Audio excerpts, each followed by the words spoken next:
আমরা 22 একবারে মরে গেছি। 30 বছরের ইতিহাসে আমরা এরকম দেখি নাই কখনো। 6 মাসে লস দিয়েছে 6 লাখ। গত বছর এই সময় বিক্রি করছি মিনিমাম আপনাকে 2 থেকে 2.5 লক্ষ টাকা, আর এই বছর 50,000 টাকা বিক্রি করতে পারি না। ওইবারের তুলনায় এবার একটু দামটা একটু বেশি আর কি। একদম মধ্যবিত্ত পরিবার, আমাদের মানে ইয়ার মধ্যে বাজারের থেকে অনেকটা বেশি।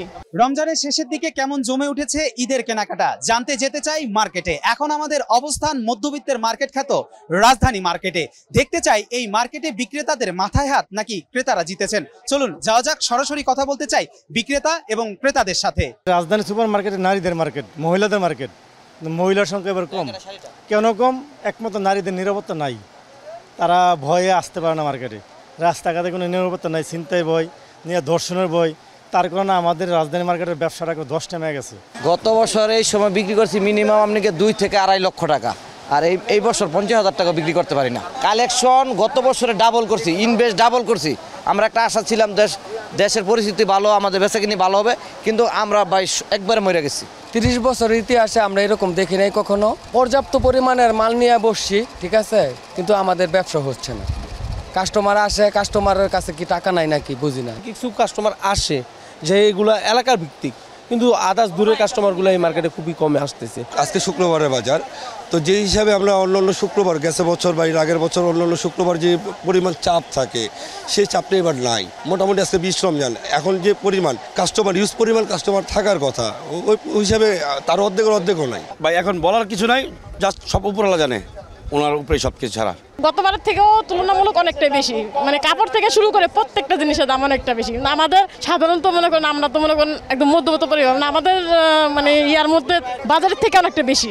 যে জুতো কিনতে গেছিলাম 600 টাকা, ওই জুতো এখন 800 1000 টাকা, মানে 200 টাকা 400 টাকা বেশি। মাসের শেষের দিকে তো গতবারের মতোই এখনো দেখতেছি এরকমই আছে, একটু 19-20 অত একটা বোঝা যাচ্ছে না। তবে সামনে আশা করতেছি আমরা বেতন বোনাস পাইলে আরো ভিড় হবে। হয়তো রাস্তায় যানজট, তারপরে ছিনতাইকারী, এই জন্য আসতে পারে না হয়তো এই সমস্যায়।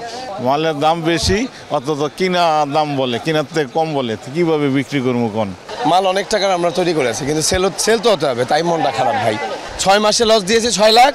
এখন মনে করেন কম বেশ করে হয়তো বা খরচটা উঠে, তাও সন্দেহ আছে। এখন আমার আয় কম, আমার ব্যয় বেশি, কারণ আমার পছন্দ হইতেছে এই জিনিসটা, ওইটার বাজেট আমার হইতেছে না। আমার বাচ্চার জন্য, যে এখন আমি আমার বাচ্চার জন্য নিচ্ছি, এমন হইতে পারে যে আমার জন্য কিনা হবে না। মধ্যবর্তী মানুষের জীবনে এটা কমন একটা জিনিস।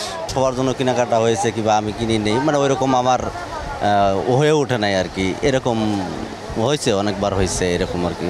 ওইবারের তুলনায় এবার একটু দামটা একটু বেশি আর কি। আজকে শুক্রবার হিসাবে একটু অনেকটাই আশাবাদী, একটু ভালো।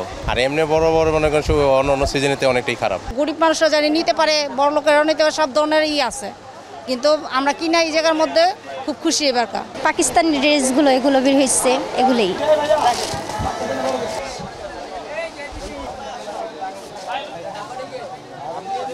এবারের ঈদে ক্রেতা সংখ্যা কম হয়, বিক্রেতাদের দুশ্চিন্তার যেন শেষ নেই। বিক্রেতাদের মাথায় হাত কিভাবে মেটাবেন কর্মচারীদের বেতন এবং বোনাসের টাকা। কবির চৌধুরী জয়, মাই টিভি, ঢাকা।